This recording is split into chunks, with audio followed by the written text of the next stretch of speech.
va a añadirse ahí lo que produce la próstata y las vesículas seminales. Las vesículas seminales lo que tienen es líquido, que se van a unir a la secreción de los túbulos seminíferos y todo eso se elimina por la uretra, lo que se conoce como semen. Este es un corte del túbulo seminífero, ¿no? Y lo que vamos a ver en un corte mayor es este. Tienen la cápsula externa y el epitelio de este tubo seminífero está formado por tres tipos de células.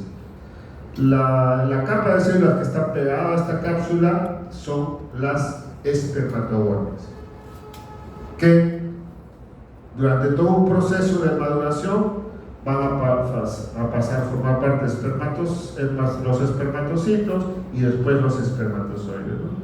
Entonces, conforme este espermatogonia se va acercando a la luz, acá está la luz del túbulo seminífero, va madurando hasta espermatozoide. Entonces tenemos las espermatogonias, los espermatozoides, y el tercer tipo de célula es la célula de Sertoli. Esta célula se parece mucho a la célula de la granulosa del ovario, ¿no? Que sirve para nutrir y producir estrógenos y progestágenos. Acá lo mismo, estas células de Sertoli tienen esa función de nutrición de los espermatozoides. Entonces, y aquí miren, veamos ya el intersticio, aquí, que hay en el intersticio. Ya hemos visto todo lo que hay en el túbulo seminífero, todas estas son las colas de los espermatozoides. Ahora vamos a ver en el intersticio, y en el intersticio encontramos otro tipo de célula importante, que es la célula de Leydig. Aparte del colágeno, los vasos sanguíneos, encontramos estas células, las células intersticiales de Leydig, ¿no? Las que van a producir las hormonas, los andrógenos.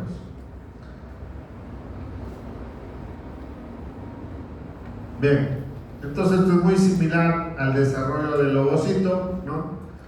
En la etapa fetal, ¿no? Las células germinativas van a migrar hacia el testículo y en el testículo se van a transformar en espermatogonias y van a iniciar el primer proceso meiótico, ¿no? Y se van a transformar en espermatocitos. Entonces, pero este proceso también se va a detener hasta la pubertad. Ya en la pubertad, ¿no? Se empieza el proceso de completar la meiosis. Vamos a dar origen al espermatocito primario, luego viene la segunda división meiótica y tenemos ya al espermatozoide. ¿Okay? A diferencia de la mujer, este proceso de espermatogénesis es ilimitado. El hombre va a nacer con varios millones de espermatozoides, ¿no? Que los va produciendo constantemente y permanentemente. Entonces el hombre, hasta que muere, produce espermatozoides, ¿no? Y así que puede fecundar hasta edad muy avanzada. Claro que disminuye ya la calidad de los espermatozoides, tiene menos capacidad de fecundación y todo eso, ¿no?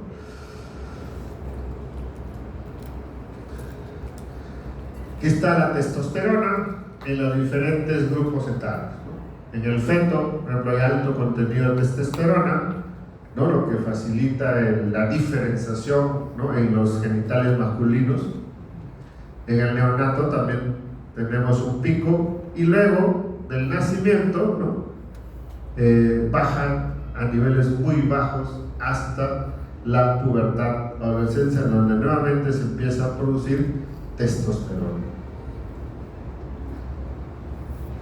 Y ya en la etapa del envejecimiento, después de los 70, 65 años, también la testosterona empieza a caer, ¿no? Y esta línea azul, ¿no? Es la producción también de espermatozoides, ¿no? Desde la adolescencia empieza a producirse, entre una meseta de adultez y ya en la ancianidad sigue produciéndose, pero en menor cantidad. No deja de producirse, pero en menor cantidad. Bien, entonces veamos el mecanismo regulatorio del eje hipotálamo hipófiso testicular. Igual la GnRH del hipotálamo va a estimular solo hipófisis para producir LH y FSH.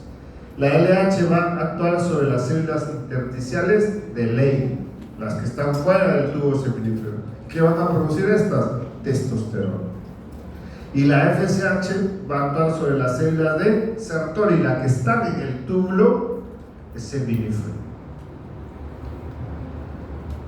Y estas células de Sertoli básicamente van a sintetizar una serie de sustancias nutritivas que van a favorecer la espermatogénesis. Esta testosterona, a su vez, producida en el intersticio, va a con un efecto paracrino, porque está muy cerca, va a llegar a las células de Sertoli, ¿no?, para estimular esa formación de los nutrientes para el desarrollo de los espermatozoides. Finalmente, esta testosterona que se produce va a ejercer su efecto en los órganos de Ana, ¿no?, genitales internos, genitales externos. Además, las células de Sertoli van a producir esta hormona, la inhibina, que tiene, ¿no?, un efecto de retroalimentación negativa a nivel de la hipófisis. Lo mismo que en el ovario, aquí va a ocurrir cuando hay mucha testosterona, retroalimentación negativa. Si por algún motivo disminuye la testosterona, va a ejercer un feedback positivo, va a estimular al hipotálamo y al hipófisis. De esa manera se regula ese sistema, ¿no?, siempre tratando de producir a niveles adecuados de testosterona.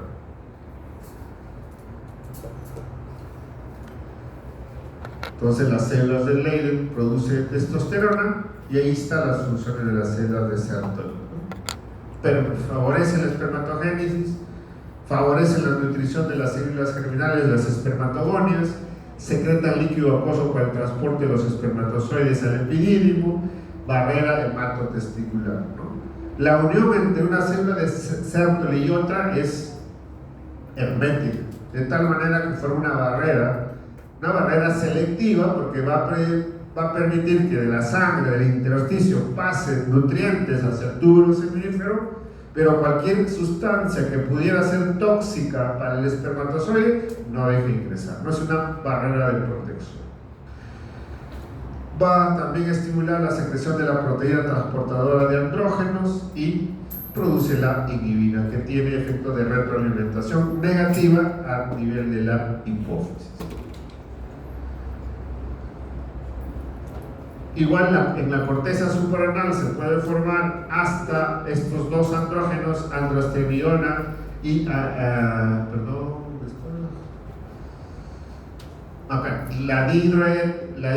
dihidroepiandrosterona y la androstenediona. Hasta ahí llega la corteza suprarrenal. Pero en el testículo puede formarse testosterona gracias a esta enzima, la 17 beta hidroxideshidrogenasa, ¿no?, que en el ovario ocurre lo mismo. En este caso, como ya se produce testosterona, esa actúa directamente sobre los tejidos blancos. Algunos tejidos blancos necesitan de este otro andrógeno, la dihidrotestosterona. Entonces, en los tejidos periféricos, en algunos, no en todos, la testosterona va a tener que convertirse en dihidrotestosterona gracias a esta enzima, la 5-alfa reductasa. Así como la aromatasa en el ovario servía, o en la mujer, en los tejidos periféricos servía para convertir la testosterona en estrógenos, aquí en el varón es la 5-alfa reductasa que está en los tejidos, convierte a dihidrotestosterona.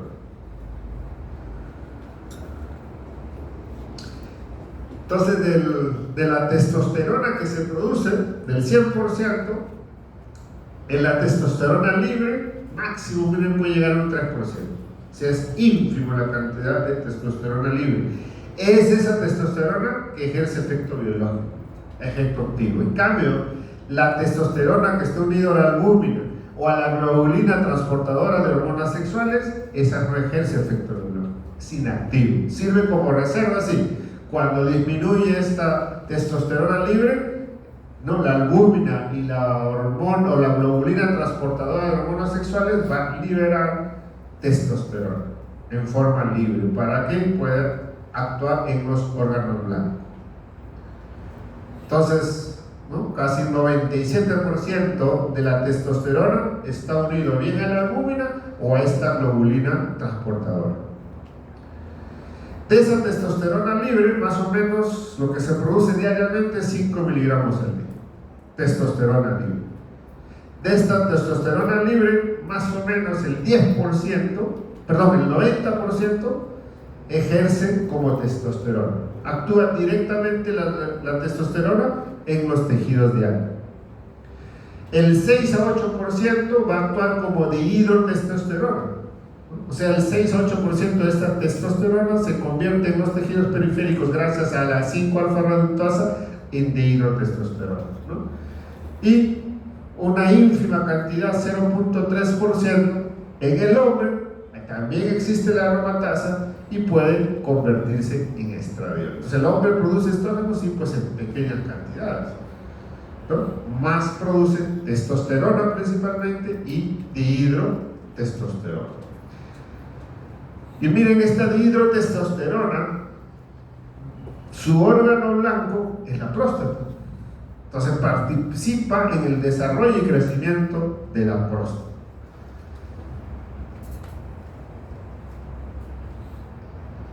Existe una patología que se llama hipertrofia prostática benigna, o también el cáncer de próstata, que ya es maligno, ¿no? La próstata empieza a crecer de tamaño, es tanto que comprime la uretra y impide que el paciente pueda orinar, produce una uropatía obstructiva. Entonces, en el tratamiento de este crecimiento prostático exagerado, ¿no? Para tratar de evitar que esa próstata siga creciendo, se puede bloquear entonces esta enzima, la 5-alfa-reductasa. Entonces, existen drogas que bloquean esta enzima, y al bloquear esta enzima ya no se va a producir dihidrotestosterona, por lo tanto, la próstata va a dejar de crecer y va a achicarse. Entonces, es el tratamiento que se utiliza en la hipertrofia prostática. En el cáncer también lo podemos dar como una medida transitora, paliativa, para que la próstata vaya achicándose, porque ahí el tratamiento ya es quirúrgico, ¿no? Extraer la próstata. Incluso en el cáncer de próstata lo que se hace es extirpar los testículos, para que ya no se produzca nada de hormonas sexuales, de tal manera que ese cáncer que ha sido extirpado, esa próstata que ha sido sacada por todo el cáncer, no vuelve a crecer. Entonces se hace una extirpación de los testículos, ¿no? Esa es la tansulosina, el finasterida y varias drogas que bloquean esta 5-alfa-reductasa.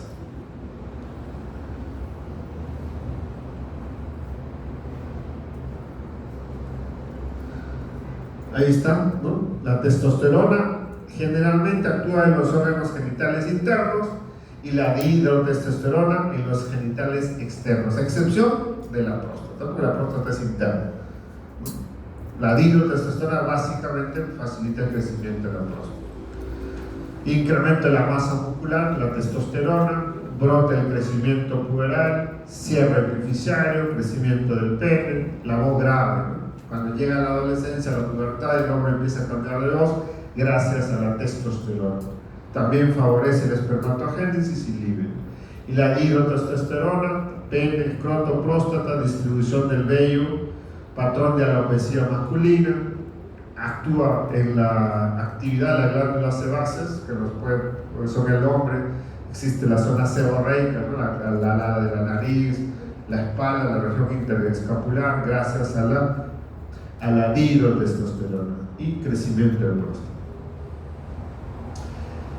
Estas son las gonadotrofinas. Miren, durante todo el desarrollo del tiempo de vida, ¿no? En el feto hay un pico de FSH-LH, en el niño, en la infancia hasta la pubertad disminuye, y nuevamente al inicio de la pubertad lo que es una secreción en el feto y en el niño, una secreción constante, permanente, el inicio de la pubertad marca porque cambia el tipo de patrón de secreción de estas gonadotrofinas. Ya no son constantes permanentes, sino secretan en picos, así como la ACTH y el cortisol, ¿no? Son picos más o menos de cada 2 horas. Llegada la etapa de la ancianidad, ¿no? Estas, por supuesto, pierden esa capacidad de secreción pulsátil y nuevamente viene a una secreción constante, pero una secreción aumentada debido a que tanto en el hombre como en la mujer la cantidad de hormonas empieza a producir menos, tanto estrógenos como progestágenos como testosterona. Bien, ahora vamos a realizar la patología tiroidea. ¿Alguna pregunta hasta aquí?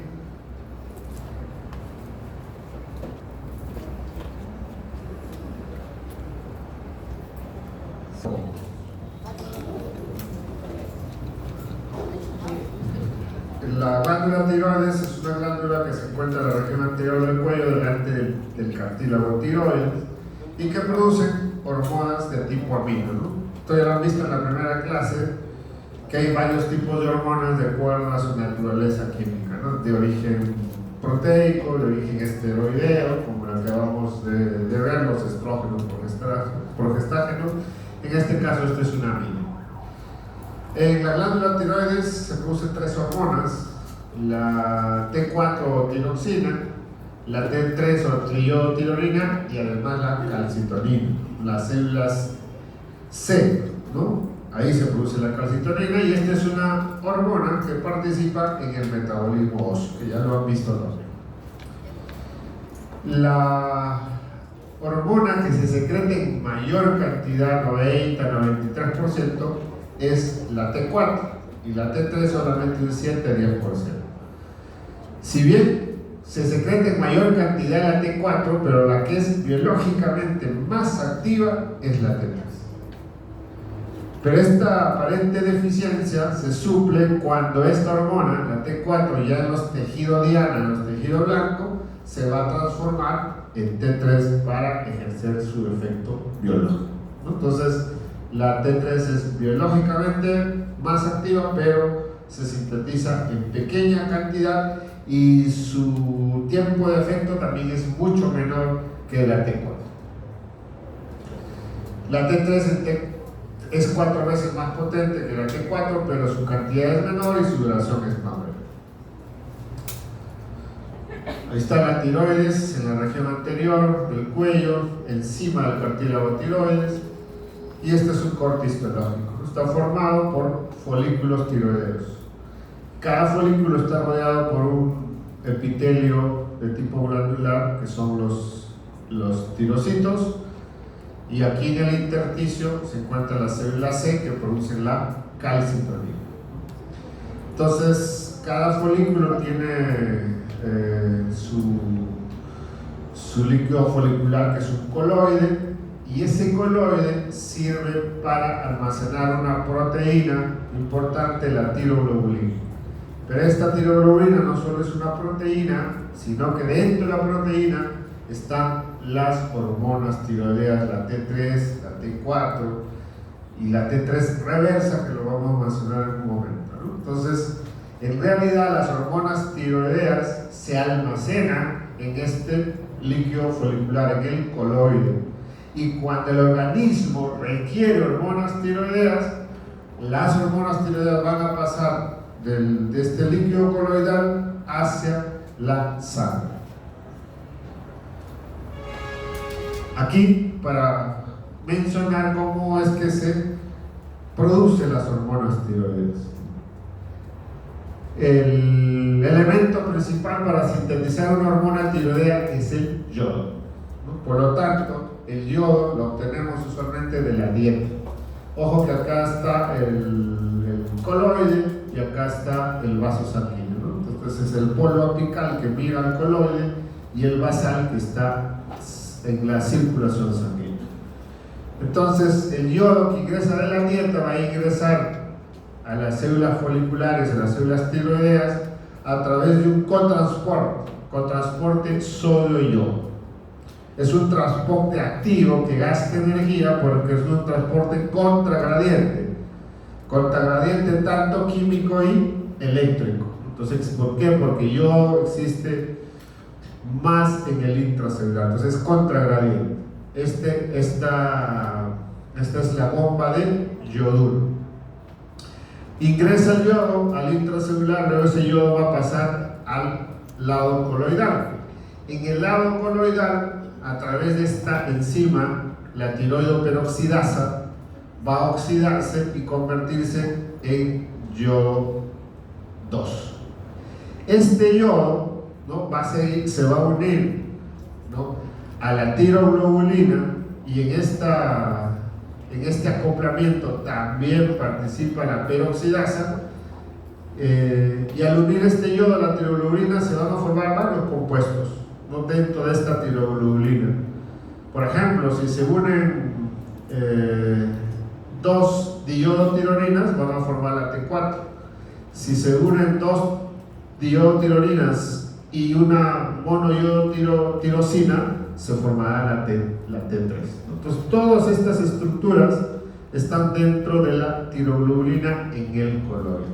Entonces, cuando el organismo requiere hormonas tiroideas, esta tiroglobulina va a ser incluida al intracelular a través de un proceso de endocitosis o pinocitosis, de tal manera que va a entrar una gota de coloide dentro de la célula. Ya en la célula, esta tiroglobulina va a tener que ser degradada, y ahí interviene la lisozima. Entonces, la lisozima va a producir hidrólisis de esta proteína y va a liberar T3 y T4, que va a pasar al polo vascular, a la circulación sistémica.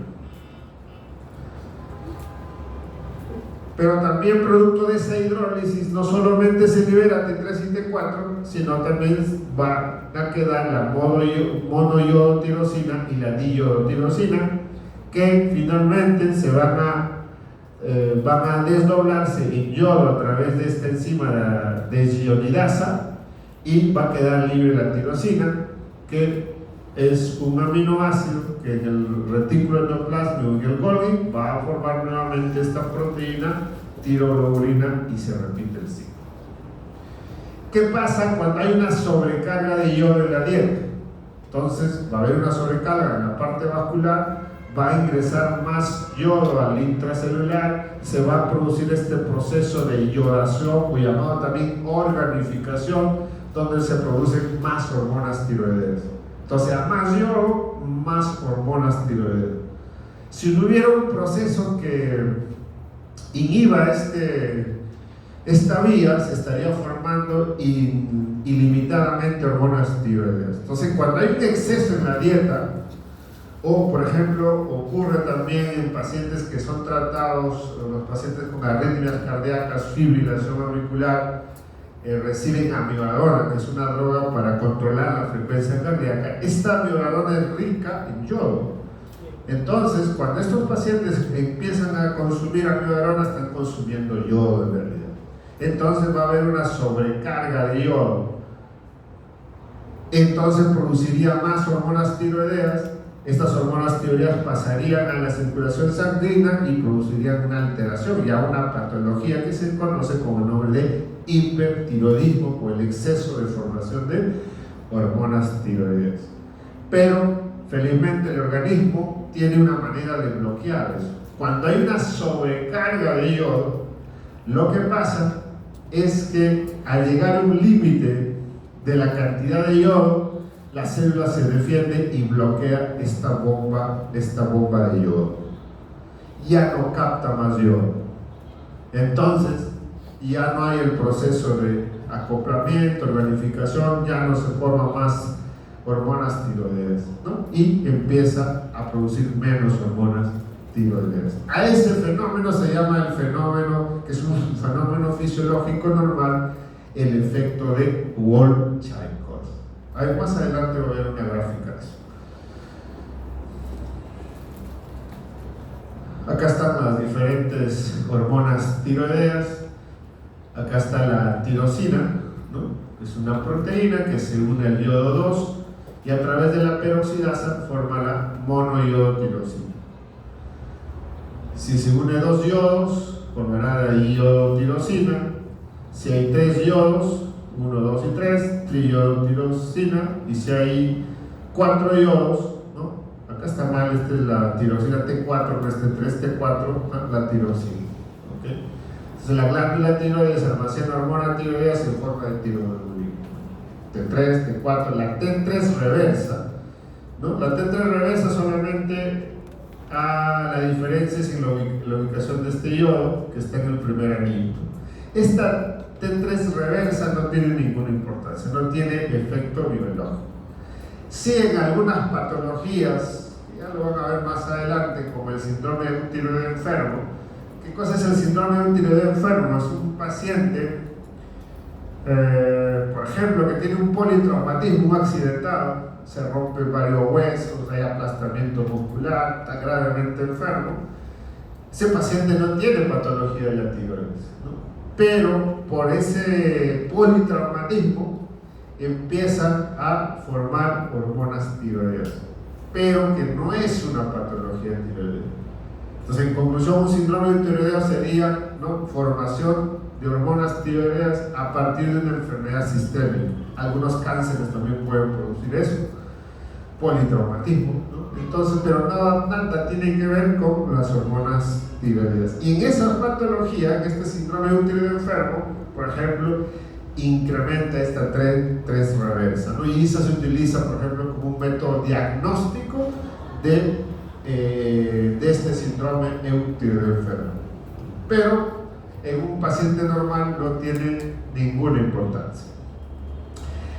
Esta tiroglobulina que se almacena en el coloide, ¿no?, puede servir como reserva. Y imagínense si no produciera nada de nueva tiroglobulina, ¿no?, eso nos podría servir, ¿no?, podría cubrir las necesidades hasta 2 o 3 meses. Entonces es realmente una reserva de hormonas tiroideas.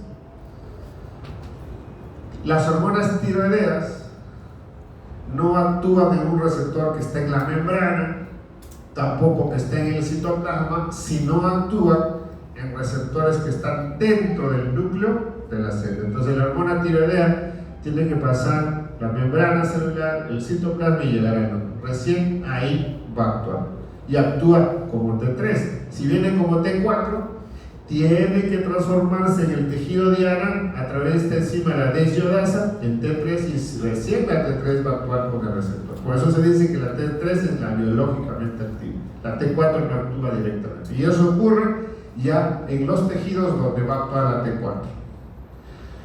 ¿Qué hace esta unión hormona-receptor, T3 receptor? Lo que va a estimular es la formación de proteínas. Entonces ahí viene el estímulo de la transcripción, se forma ARN mensajero y el ARN sirve para la síntesis proteica.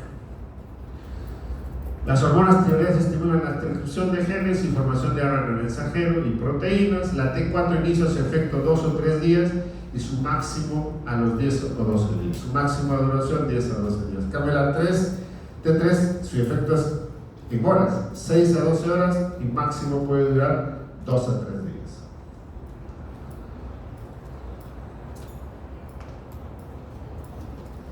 Ahí están los efectos de las hormonas tiroideas.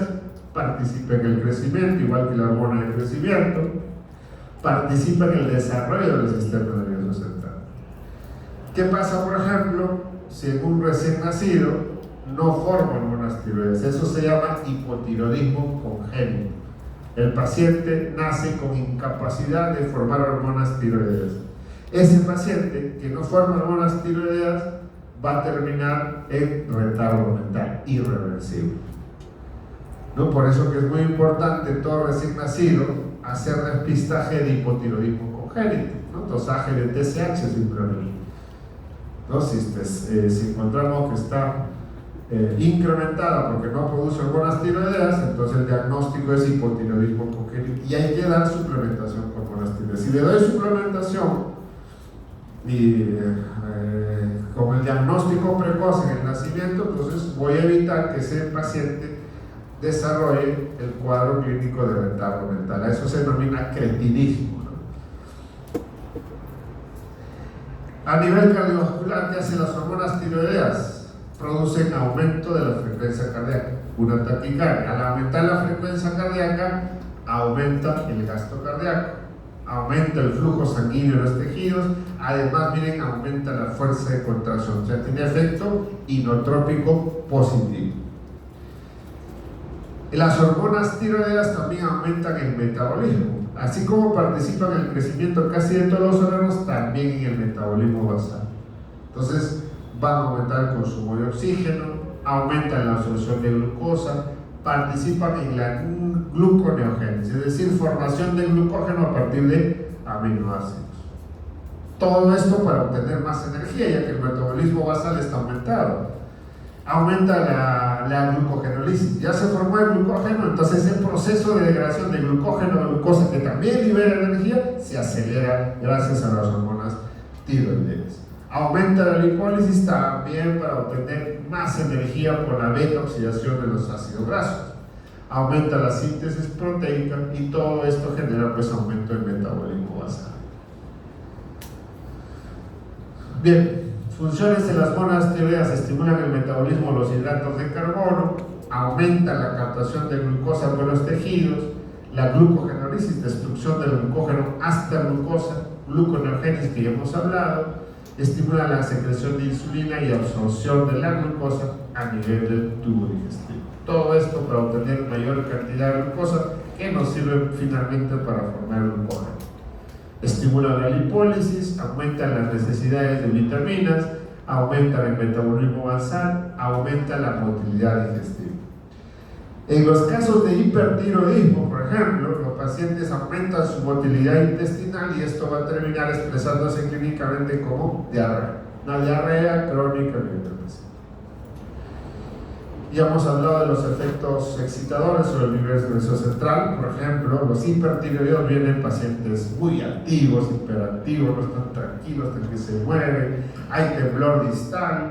En cambio, los hipotiroideos, que no producen hormonas tiroideas, están apáticos, ¿no? Si hace una vez el interrogatorio, el paciente habla muy lentamente, muy lentos en las respuestas, bradicíquico. Efectos sobre la función muscular, efectos sobre el sueño, aumenta la secreción de casi todas las hormonas endocrinas y también actúa sobre la función sexual. Entonces veamos el mecanismo regulatorio que se cumple igual que otra hormona. En el hipotálamo se secreta la hormona liberadora de TSH o tirotropina. La hipófisis secreta tirotropina, que va a actuar a nivel de la glándula tiroides para que produzca hormonas tiroides. Entonces llamamos patología primaria cuando se afecta la tiroides. No producen hormonas tiroideas o producen exceso. Si producen exceso, llamamos al cuadro clínico hipertiroidismo. Si no produce, hipotiroidismo. El efecto podría estar en la hipófisis, entonces llamamos daño secundario. Puede ser por exceso, hipertiroidismo secundario, o por defecto, hipotiroidismo secundario. Ya no va a producir TSH. Puede haber daños hipotalámicos, pero son mucho más raros. Si hay, sería un daño terciario. Entonces la TSH eleva la proteólisis de la tiroglobulina, o sea, destruye la tiroglobulina para liberar las hormonas tiroideas y así aumentar en sangre. Incrementa la actividad de la bomba de yoduro, esa bomba que estaba en la membrana basal que permite el ingreso del yodo de la circulación al tirocito, estimula la TSH. Intensifica la iodación de la tirosina, aumenta el tamaño y la actividad secretora de las células tiroideas. Es decir, que la TSH no solamente produce incremento de las hormonas tiroideas, sino que participa también en el trofismo de la glándula tiroides, es decir, que mantiene el tamaño de la glándula tiroides. ¿Qué pasa si no tengo TSH? Por ejemplo, tengo un tumor hipofisiario que me impide secretar TSH. Entonces, si yo no tengo TSH, lo más probable es que mi glándula tiroides empiece a desaparecer, porque no hay quien la estimule. En cambio, por ejemplo, tengo un hipertiroidismo o hipotiroidismo, primario, no produzco hormonas tiroideas, entonces viene el feedback positivo, aumenta la tirotropina, aumenta la hormona liberadora de tirotropina en hipotálamo. Entonces, en un hipotiroidismo primario que no produzca hormonas tiroideas, la TSH va a estar bien incrementada. ¿Qué es lo que va a producir entonces? Crecimiento de la glándula tiroides, por ese efecto sobre el trofismo de las células de la tiroides. Entonces la TSH es responsable del tamaño de la tiroides y además de producir las hormonas tiroideas. ¿Qué estimulan a la hormona tiroidea? La secreción de hormonas tiroideas, la TSH, las inmunoglobulinas estimuladores de la tiroides. Hay una enfermedad que produce hipertiroidismo que se llama la enfermedad de Graves-Bassett, una enfermedad autoinmune. En esta enfermedad se producen autoanticuerpos contra los receptores de la TSH. Entonces, como son autoanticuerpos muy similares a la TSH, estos van a estimular a la tiroides y van a hacer que produzcan grandes cantidades de hormonas tiroideas, llevando al paciente a hipertiroidismo, ¿no? Entonces, la enfermedad de Graves es eso, es una enfermedad autoinmune donde producen grandes cantidades de inmunoglobulina estimulante de la tiroides, que no es la TSH, es un autoanticuerpo muy semejante a la TSH. Cuando aumenta la globulina transportadora de hormonas tiroideas, ¿no? Va a aumentar también es igual que la testosterona. Las hormonas tiroideas actúan cuando son hormonas tiroideas libres, no unido a la albúmina o a estas globulinas transportadoras. Entonces, en el embarazo, como aumenta la producción de estas hormonas transportadoras, captan más hormonas tiroideas, entonces las hormonas tiroideas libres disminuyen. Entonces, la hipófisis y el hipotálamo sensa que las hormonas tiroideas están libres y hacen retroalimentación positiva y estimulan la secreción de hormonas tiroideas. ¿Qué inhiben? Deficiencia de yodo, ¿sí? ¿No? Si yo estoy consumiendo en mi dieta bajo en yodo, entonces no voy a sintetizar la cantidad adecuada de hormonas tiroideas, entonces lo que va a venir es el hipotiroidismo. Ese es el hipotiroidismo endémico, que ya no se ve, si eso se veía unos 20, 30 años atrás en la zona de la sierra, donde consumían sal no yodada, ¿no? La sal natural, la sal de los cerros, sacaban esa sal que no tiene yodo, consumían, entonces la ingesta de yodo era muy baja. Entonces, como no tenían yodo, no producían hormonas tiroideas y hacían hipotiroidismo. Endémico se llama porque afecta generalmente a toda una población. Deficiencia de ionidasas, estos son trastornos congénitos que van a estimular también o que van a inhibir, la secreción de hormonas tiroideas. La excesiva ingesta de yodo, eso es lo que hablábamos hace un momento. Inicialmente, cuando existe una ingesta incrementada de yodo, inicialmente va a aumentar la producción de hormonas tiroideas, más yodo, más hormonas tiroideas.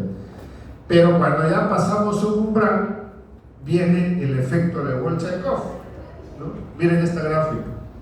Inicialmente, cuando esta línea aquí es la captación de yodo por el tirocito, y esta línea acá es la producción de hormonas tiroideas. Entonces, frente a una sobrecarga de yodo, lo que va a pasar es que aumenta la captación de yodo y por lo tanto aumenta también la producción de hormonas tiroideas. Entonces, inicialmente hay un incremento de hormonas tiroideas frente a una sobrecarga de yodo.